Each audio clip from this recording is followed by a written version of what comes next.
This is going to be a tutorial on how to adjust the balancer chain tensioner on a KLR650.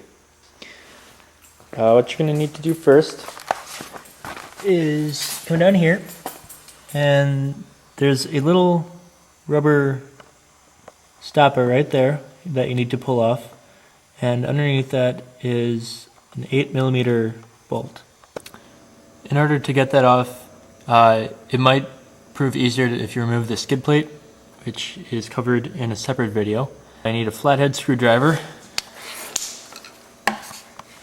and just sort of go in from the side and work it off. Once you get a little pinch room, you can get in there with your fingers and pull it off. Alright, so get an 8mm socket and wrench. Give it no more than a quarter turn.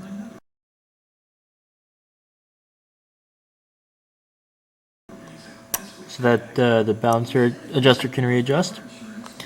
And then tighten it up. It should be 6 foot-pounds, I believe.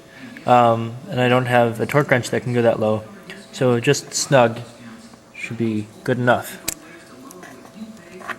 Once it's snug, get the cap. Put that back in there, and should be good to go.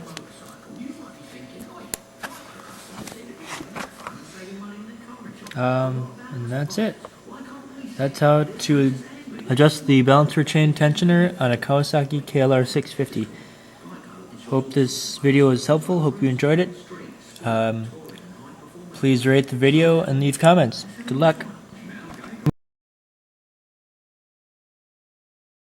After the cover's off, go in there with a socket or some other device and turn it no more than a quarter turn counterclockwise.